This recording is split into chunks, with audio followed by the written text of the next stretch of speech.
আমেরিকার প্রায় ৭০০ পণ্যের ওপর ৫০% পর্যন্ত পাল্টা শুল্ক আরোপের ঘোষণা দিয়েছে কানাডা। মঙ্গলবার অটোয়ায় এক সংবাদ সম্মেলনে অর্থমন্ত্রী ফ্রাঁসোয়া ফিলিপ শ্যাম্পেন জানান, নতুন শুল্কে প্রায় ২৭.৬ বিলিয়ন কানাডিয়ান ডলার মূল্যের আমেরিকান পণ্যকে লক্ষ্যবস্তু করা হয়েছে। ৮ সেপ্টেম্বর থেকে এসব শুল্ক কার্যকর হবে। পণ্যের তালিকায় রয়েছে স্টিল, অ্যালুমিনিয়াম, দুগ্ধজাত পণ্য, অ্যাপ্লায়েন্স, কৃষি সরঞ্জাম, কাগজ, ইলেকট্রনিক্স ও অন্যান্য পণ্য। শুল্কের হার হবে ১৫, ২৫ ও ৫০%। কানাডা জানিয়েছে, আমেরিকার আরোপ করা শুল্কের সঙ্গে সামঞ্জস্য রেখেই এই পাল্টা ব্যবস্থা নেওয়া হয়েছে। দুই দেশের বাণিজ্যিক আলোচনা ভেস্তে যাওয়ার পর শনিবার থেকে কানাডার ২০ বিলিয়ন ডলারের আমদানির ওপর প্রেসিডেন্ট ডোনাল্ড ট্রাম্পের নতুন ৫০% শুল্ক কার্যকর হয়। এর জবাবে ইস্পাত, অ্যালুমিনিয়াম, আসবাবপত্র, পোশাক, দুগ্ধজাত পণ্য ও ইলেকট্রনিক্স সহ ৭০০ আমেরিকান পণ্যে সর্বোচ্চ ৫০% পর্যন্ত পাল্টা শুল্ক আরোপের ঘোষণা দিয়েছে কানাডা। মঙ্গলবার অটোয়ায় সংবাদ সম্মেলনে দেশটির অর্থমন্ত্রী ফ্রাঁসোয়া ফিলিপ শ্যাম্পেন এই পাল্টা শুল্কের ঘোষণা দেন।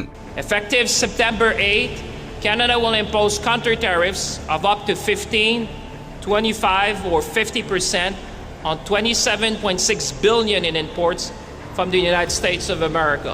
শ্যাম্পেন স্পষ্ট করেন, কানাডার পণ্যের উপর আমেরিকা যত শতাংশ শুল্ক আরোপ করেছে, আমেরিকার একই ধরনের পণ্যের উপর ঠিক তত শতাংশ শুল্ক নির্ধারণ করা হয়েছে। এটি কানাডার ব্যবসা ও শ্রমিকদের জন্য সমান প্রতিযোগিতার ক্ষেত্র তৈরি করবে বলে উল্লেখ করেন তিনি। It's all about fairness, it's all about level playing field, it's all about supporting Canadian workers and Canadian businesses. পাশাপাশি আমেরিকার শুল্কের প্রভাবে ক্ষতিগ্রস্ত কানাডার শিল্প ও ছোট ব্যবসাকে সুরক্ষা দিতে ৭.৫ বিলিয়ন ডলারের একটি সহায়তা প্যাকেজের কথা জানান দেশটির শিল্পমন্ত্রী মেলানি Jolie. Basically grants for $3 million and up to $2 million of interest-free loans.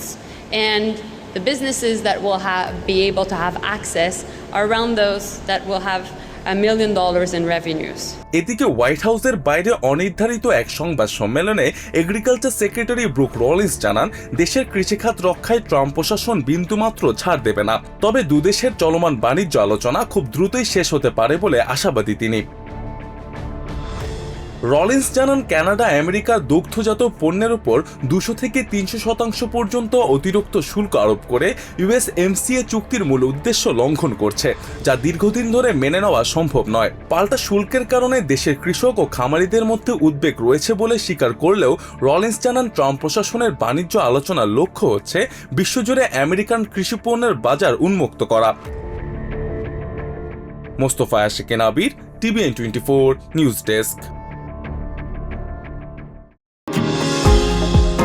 New York থেকে সম্প্রচারিত TVN 24 টেলিভিশন বিশ্বজুড়ে বাঙালির কণ্ঠস্বর।